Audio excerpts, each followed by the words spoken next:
찬송가 86장 부르면서 주일 예배 하나님께 드리겠습니다.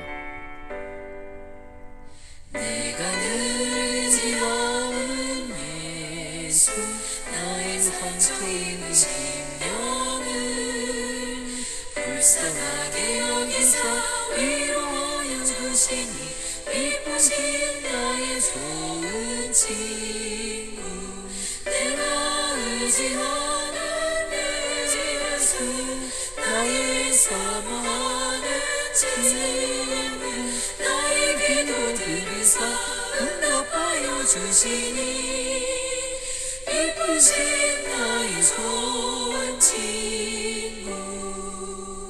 주의 손 의지하고 살 때 나를 해할 자가 없도다. 주님 나의 마음을 크게 위로하시니 미쁘신 나의 좋은 친구. 내가 의지하는 예수, 나의 사모하는 친구. 나의 기도 들으사 응답하여 주시니 미쁘신 나의 좋은 친구. 오늘 우리에게 주신 하나님 말씀 마가복음 12장 18절에서부터 27절 말씀입니다. 부활이 없다는 사두개인들이 예수께 와서 물어 이르되 선생님이여, 모세가 우리에게 써주기를 어떤 사람의 형이 자식이 없이 아내를 두고 죽으면 그 동생이 그 아내를 취하여 형을 위하여 상속자를 세울지니라 하였나이다. 칠형제가 있었는데 마지가 아내를 취하였다가 상속자가 없이 죽고, 둘째도 그 여자를 취하였다가 상속자가 없이 죽고, 셋째도 그렇게 하여 일곱이 다 상속자가 없었고 최후에 여자도 죽었나이다. 일곱 사람이 다 그를 아내로 취하였으니 부할 때 곧 그들이 살아날 때에 그 중에 누구의 아내가 되리이까? 예수께서 이르시되 너희가 성경도 하나님의 능력도 알지 못함으로 오해함이 아니냐. 사람이 죽은 자 가운데서 살아날 때에는 장가도 아니가고 시집도 아니가고 하늘에 있는 천사들과 같으니라. 죽은 자가 살아난다는 것을 말할진대 너희가 모세의 책 중에 가시나무 떨기에 관한 글에 하나님께서 모세에게 이르시되 나는 아브라함의 하나님이요 이삭의 하나님이요 야곱의 하나님이로라 하신 말씀을 읽어보지 못하였느냐. 하나님은 죽은 자의 하나님이 아니요 산 자의 하나님이시라 너희가 크게 오해하였도다 하시니라. 아멘. 예수님이 십자가 지시기 나흘 전에 있었던 사건들이 이 마가복음 12장에 계속 논쟁으로 이어져 가고 있죠. 바리새인들과의 논쟁, 그리고 오늘은 사두개인들과의 논쟁. 하루 동안에 예수님이 이렇게 논쟁하는 이 말씀 속에는 우리 신앙인들이, 기독교인들이 반드시 들여다보고 정말 깨닫고 우리 삶에 적용해야 할 중심 교리가, 중요한 내용이 거기에 담겨 있습니다. 지난 시간에 예수님은 바리새인들과의 논쟁이었죠. 바리새인들이 예수님을 아주 공경에 빠뜨리기 위해서 들고 나온 문제가 세금 문제를 들고 나왔잖아요. 가이사에게 세금을 내는 것이 옳습니까? 내지 않는 것이 옳습니까? 이렇게 대답해도 안 되고 세금을 내라고 해도 안 되는 그런 문제를 예수님에게 제시한 거예요. 그런데 예수님께서는 이거를 영적으로 풀어주시면서 바리새인들을 발등을 찍게 만드는 말씀으로 풀으셨어요. 뭐라고 대답해야 옳겠습니까? 근데 예수님이 이렇게 대답하시죠. 야, 너희 이 호주머니에 데나리온 있지. 그 데나리온은 은전이거든요. 그걸 좀 보자 하시고는 가이사의 것은 가이사에게, 하나님의 것은 하나님에게 바치라. 이렇게 풀어가세요. 그 은전에는 가이사의 얼굴이 한쪽에 있고요. 다른 쪽에는 가이사는 신의 아들이라 이런 글이 있어요. 그러니까 가이사는 로마의 황제거든요. 로마의 황제의 얼굴이 있고 글이 있는 것은 그건 로마 거야. 지금 예수님이 하나님의 것은 하나님께 바치라고 하는 말은 이 바리새인들, 바르게 신앙생활하는 것처럼 겉으로는 종교 지도자로 권력을 앞세워서 살고 있는 그들을 예수님이 꾸짖고 계신 거죠. 우리들의 삶은 이미 하나님의 형상이 그려져 있는, 우리의 소속은 하나님께 소속돼 있고 우리는 하나님의 소유라는 것을 예수님이 바리새인들에게 말씀하고 계신 거예요. 아멘. 아멘. 이 말씀을 듣는 바리새인들이 놀랐다고 그랬어요. 12장 17절에 보니까 기이하고 놀랍다고. 세금 문제를 세금 문제로 풀어가신 게 아니라 영적인 문제로 하나님이 완전히 뒤집어 엎으신 거예요. 종교 지도자로 있으려면 똑바로 하라는 거죠. 오늘 18절에서부터 27절에 있는 말씀은 또 다른 당시 사회의 종교 지도자로 불리우는 사두개인과의 논쟁이 또 나오는 거예요. 이 사두개인과 이 바리새인은 공통점이 있고 또 차이점이 있는데, 공통점이 있다면 당시 그 산헤드린 공의의 회원들이었고요. 또 종교 권력 지도층에 있는 대표적인 사람들이에요. 그러나 차이점이 있다면 바리새파 사람은 사후의 부활을 믿어요. 그런데 사두개인들은 아니에요. 부활도 안 믿고 하나님의 영이 있다는 것도 안 믿고 성경도 모세 오경만 믿어요. 그들이 예수님하고 이제 논쟁을 하게 되는데, 예수님이 부활을 믿고 부활을 말씀하고 있기 때문에 예수님에게 이 성경의 일부분을 끌고 와서 꺼내놓고 이걸 비틀어서 예수님을 아주 힘들게 공경에 또 빠뜨리려고 하는 집단이에요. 그 내용이 오늘 성경에 기록되어 있는데, 오늘 이 말씀을 통해서 예수님이 어떻게 또 풀어가시는가, 예수님이 풀어가시는 이 내용들을 통해서 부활이란 이런 거구나, 정확한 부활 신앙을 가지고 계시지 않는 분들 계세요. 장례 집례를 해보면 유가족들 가운데 교회 직분은 가지고 계시는데 부활을 믿지 못한 분도 계시고요. 영생에 대한 그런 확신도 못 가지고 계신 분들이 있으시더라고요. 오늘 이 말씀 속에 다시 한번 우리들의 부활신앙은 어떠한가 진단하고 다시 확인하는 그런 말씀이 될 수 있기를 바랍니다. 신명기에 보면 그때 당시 이 가정에 가문의 대를 잇게 하고 그리고 가문의 재산권을 보호하고 또 특별히 이 미망인들, 여자들을 좀 보호하려고 하는 그런 법으로 이런 율법이 기록되어 있어요. 한 가정에 7 형제가 있는데 그 큰형이 갑자기 세상을 떠나요. 죽어요.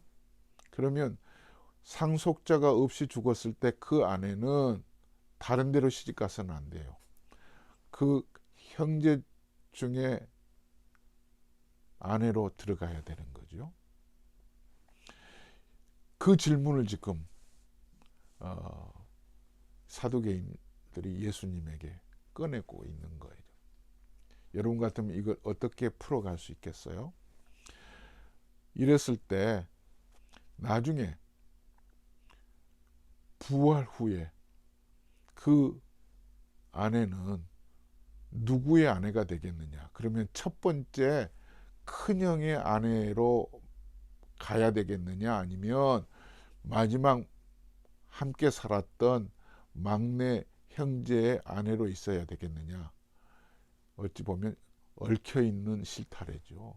이렇게도 말해도 안 되고 저렇게도 말해도 안 되는 문제를 지금 꺼내놓고 있는 거죠. 그런데 예수님이 주저하지 않고 대답하세요. 예수께서 이르시되 너희가 성경도 하나님의 능력도 알지 못함으로 오해함이 아니냐. 너희들이 알고 있는 건 그건 오해다 이거죠. 이 사두개인 입장에서만 보면 정말 부활 이후에 큰형의 아내가, 큰형이 죽고 나면 둘째 아들의 아내가 됐잖아요. 그런데 상속자가 없이 또 둘째 형이 죽으면 또 이 아내가 셋째 아들에게 가는 거거든요. 그런데 다 상속자가 없이 마침내 이 여자가 죽고 나면 누구의 아내가 되겠느냐.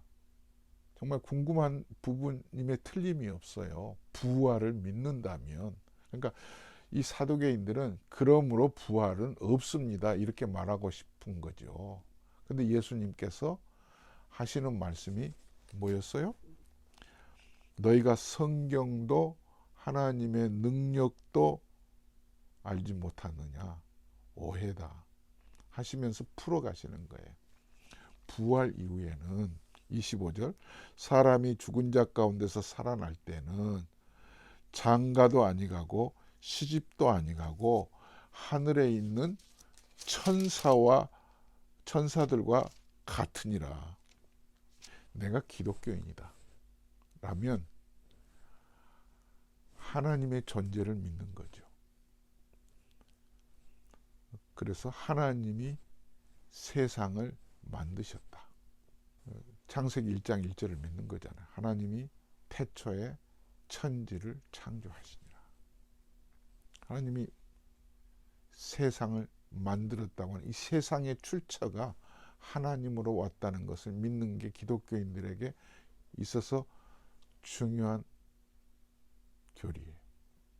또 하나가 하나님의 아들 예수 그리스도, 지금 이 사두개인들과 논쟁하고 있고 바리새인과 논쟁했던 예수님이 우리 죄를 짊어지시기 위해서 십자가 지로 오신 죄 없으신 아들, 그분을 우리가 믿는 거예요.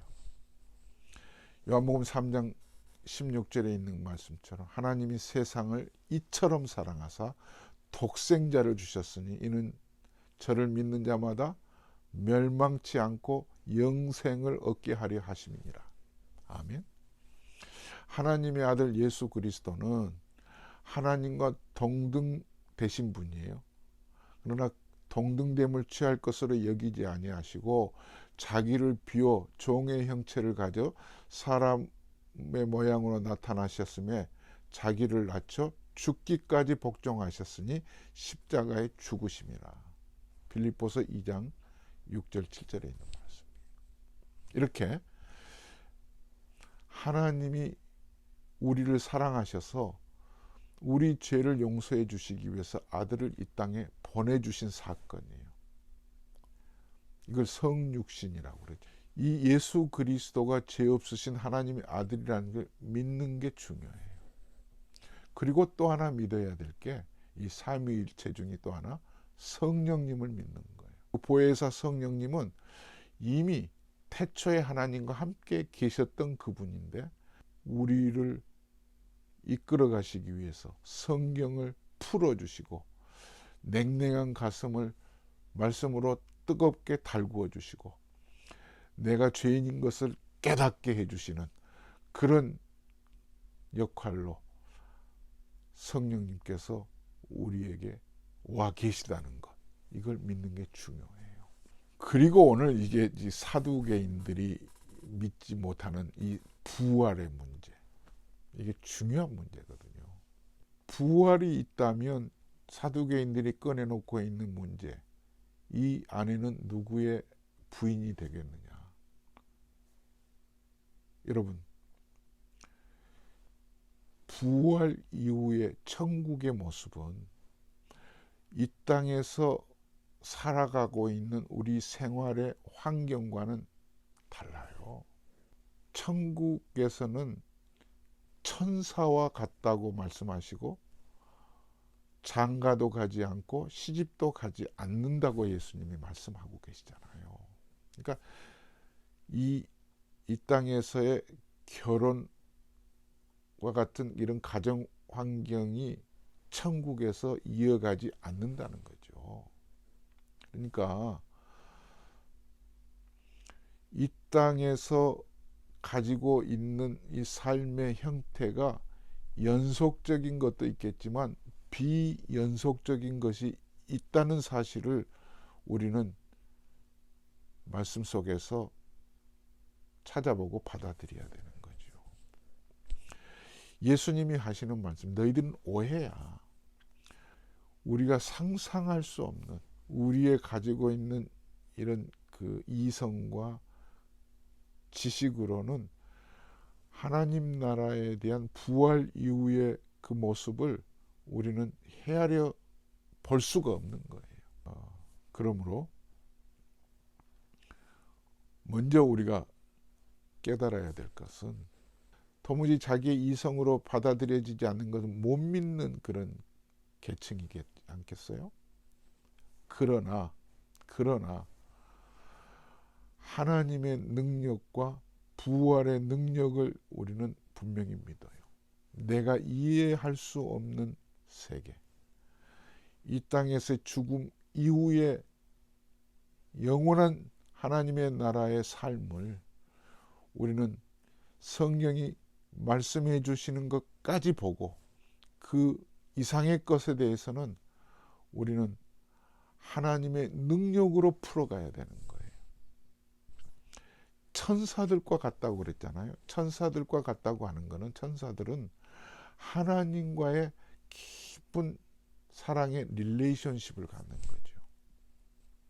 사랑하는 여러분, 이 땅에서는 형제요 가족으로 살아갔지만 천국에서는 이 땅에서 살았던 그런 김씨, 박씨, 한국 사람, 미국 사람으로 따로 그곳에서도 구별되어서 국경이 있고 또 생활 환경이 나뉘어져서 산다고 보면 오해예요. 절대 그러지 않죠.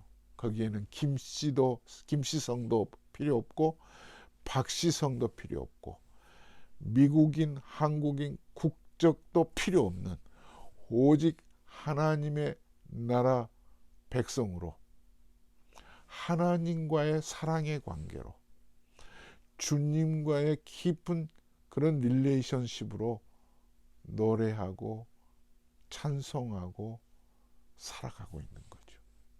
이 땅에서 가지고 있는 이성적으로는 도무지 풀 수가 없지만 여기서 분명히 확인하고 넘어가야 될 것은 사랑하는 여러분, 부활을 믿지 못하면 신앙생활하는 것이 헛것이에요. 사도 바울이 고린도전서 15장에 분명히 못을 박아서 말씀하고 있잖아요. 예수님께서 십자가 지시고 죽으셨다가 죽은 자 가운데 3일 만에 살아나신 그 부활의 예수님이 우리의 부활의 첫 열매가 되셨다고 말씀하셨어요. 그분이 부활하심으로 우리의 부활을 보장하고 계시는 거죠. 아멘. 우리 또한 이 땅에서 어떤 모양으로 이 땅에서 생명이 닿든 간에 예수 그리스도 안에서 잠자는 자들이, 죽은 자들이 주님의 호령과 천사장의 소리와 하나님의 나팔을 쫓아 주님이 강림하실 때 믿는 자들이 일어나서 부활의 몸으로 영원히 하나님의 나라에서 산다는 사실을 의심치 않고 믿음으로 받아들일 수 있기를 바랍니다. 나는 부활이요 생명이라고 또한 말씀하셨습니다. 이 은혜가 여러분에게 있기를 주의 이름으로 축원합니다. 하나님 아버지, 사두개인들과의 논쟁 속에 드러난 하나님도 믿지 않고 부활의 능력도 믿지 않아 오해였던 이 말씀이 우리들에게도 귀한 교훈이 되었습니다. 천국에서는 시집도 가지 않고 장가도 가지 않고 천사와 같다는 이 말씀이 깨닫지 못하는 우리에게 부활의 소망과 확신으로 다가올 수 있게 은혜를 베풀어 주옵소서. 이제는 우리 주 예수 그리스도의 은혜와 하나님 아버지의 무한하신 사랑하심과 성령님의 감동감화 충만하신 은혜가 부활의 소망 가운데 살아가는 모든 성도들에게 영원토록 함께 계실지어다. 아멘. 부활의 소망을 가지고 살아가실 수 있기 바랍니다. 주 안에서 사랑합니다. 샬롬.